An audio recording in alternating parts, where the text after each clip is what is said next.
Is Russia using all its might in the war on Ukraine? The war launched by Russian President Vladimir Putin against Ukraine has entered its second month. In this video, we want to discuss the aspects of the Russian war machine that many expected to see, but we have yet to observe. In the period between wars, professional military institutions begin to speculate and study how the next war might unfold. This momentum to change varies.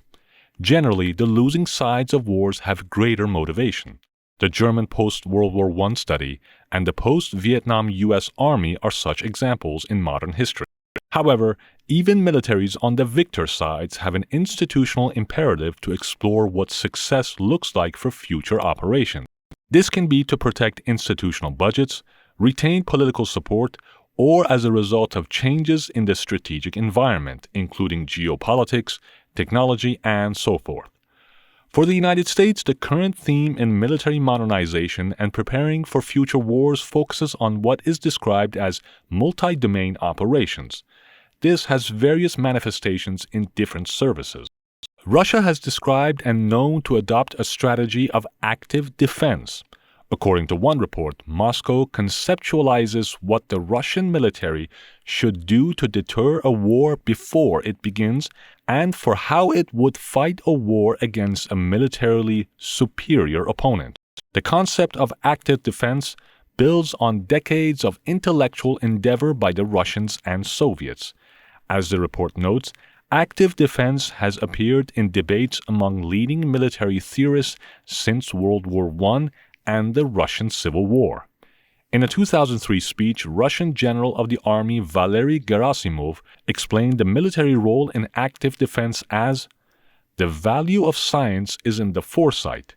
New challenges demand rethinking the forms and methods of carrying out combat operations." Interestingly, he foresaw Russia developing new and old means of warfare to achieve the aspirations of this new military strategy. Fascinating, however, is that we are not witnessing any of these new forms of war to a significant degree in Putin's invasion of Ukraine. Why is that? First, let's discuss cyber warfare. Gerasimov describes how new information technologies have enabled significant reductions in the spatial, temporal, and informational gaps between forces and control organs. But as things stand, has Russia been successful in this area? We still don't know. One of the Russian military's greatest shortcomings is that they have not been able to shut down Ukraine's telecommunications infrastructure. Many cities still retain a significant proportion of their pre-war connectivity, allowing activists and reporters on the ground to post and even stream up-to-date footage from the carnage. The still functioning internet has allowed images and stories to be seen by a global audience. And rest assured, this has tremendously angered Putin and disrupted his blitzkrieg plans of capturing Kiev in 3 days. Ukraine's ability to maintain its networks intact has been an important foundation in their global influence campaign. We might have expected Russia to more successfully deny this. As a result, people in various countries are pushing and supporting their government's efforts to provide arms and other logistics to the Ukrainians. Some experts are saying that in some fields, Russia has already suffered more in Ukraine than all of the 8 years of Soviet losses in Afghanistan. There is another reason we have not seen a lot of cyber ops in this war. We have to keep in mind that more often the most damaging cyber operations are covert and deniable by design, such as the Stuxnet cyber attack that reportedly destroyed 1,000 of Iran's centrifuges used to enrich uranium back when Obama was president. The operation had been kept a secret for some time. We have to bear in mind that in the heat of war, it is harder to keep track of who is conducting what attack on whom, especially when it is advantageous to both victim and perpetrator to keep the details concealed. So we can safely conclude that cyber ops are happening. We just can't see many of them.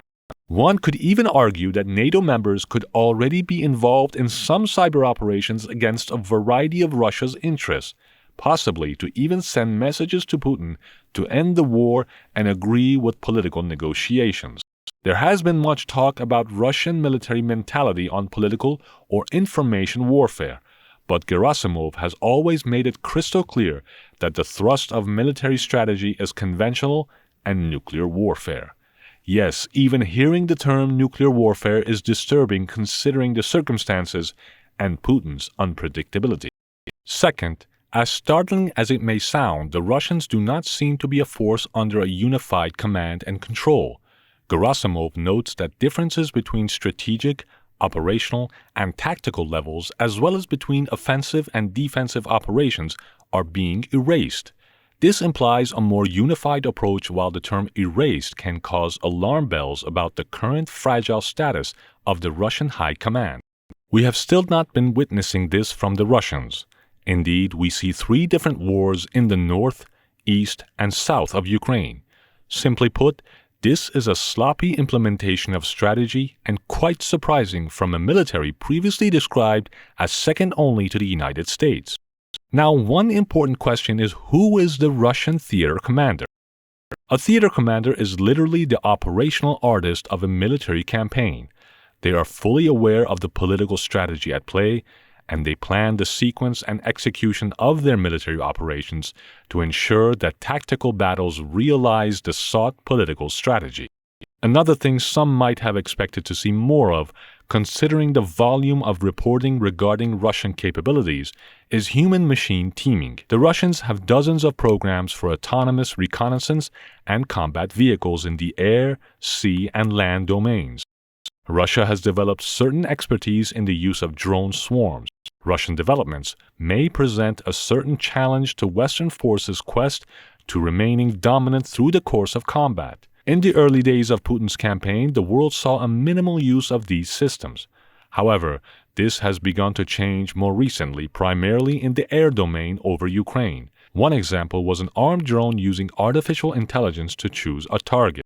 There are also reports emerging of the Russians using the Russian Orlan 10 drone. This is used by the Russian military to provide aerial reconnaissance of potential targets on the ground. So we are starting to see the Russians using some of their aerial systems.